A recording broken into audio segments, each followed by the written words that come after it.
Doctor Mohammad Yunus বলেছেন যে আওয়ামী লীগ নিষিদ্ধ করার কোন পরিকল্পনা অন্তর্বর্তীকালীন সরকারের নেই। আমরা ইউনূস সরকারকে বলে দিতে চাই, আপনি যদি মনে করেন আওয়ামী লীগকে বাংলার মাটিতে রাজনীতি থেকে ফেরাতে চান, তাহলে আমরা এই অন্তর্বর্তীকালীন সরকারের বিরুদ্ধে রাজপথে নেমে আপনাদেরকে টেনে হেঁচড়ে নামাতে বাধ্য হব। আমরা ডক্টর মোহাম্মদ ইউনূসকে বলতে চাই, আপনি ভুলে যাবেন না ওই হাজারো শহীদের রক্তের উপর দিয়ে আপনাকে আমেরিকা থেকে ডেকে ক্ষমতায় বসানো হয়েছে। আপনি ভুলে যাবেন না 30,000 মানুষের বিকলাঙ্গের উপর দিয়ে আপনাকে ক্ষমতায় বসানো হয়েছে।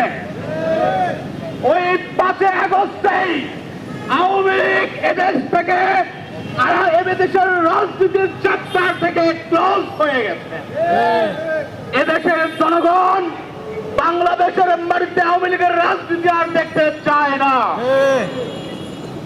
উপদেষ্টা আসিফ মাহমুদ সজীব ভুঁইয়া বলেছেন, 1 বছর ঘুরতে না ঘুরতেই আওয়ামী লীগকে ফেরানোর খায়েশ বিপজ্জনক।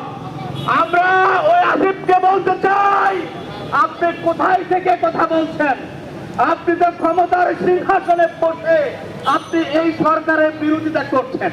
আপনি ক্ষমতা থেকে নেমে তারপরে এই সরকারের বিরোধিতা করেন।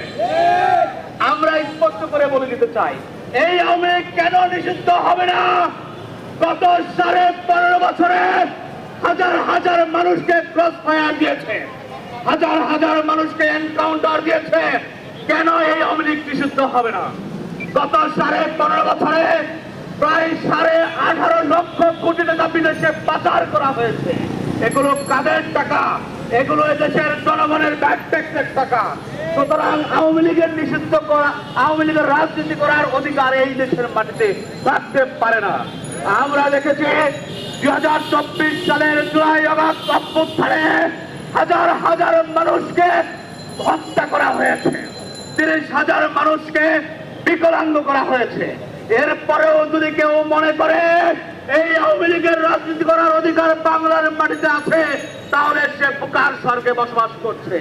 আমরা ইউনূস সরকারকে বলে দিতে চাই, আপনি যদি মনে করেন আওয়ামী লীগকে বাংলার মাটিতে রাজনীতি থেকে ফেরাতে চান, তাহলে আমরা এই অন্তর্বর্তীকালীন সরকারের বিরুদ্ধে রাজপথে নেমে আপনাদেরকে টেনে হেঁচড়ে নামাতে বাধ্য হব।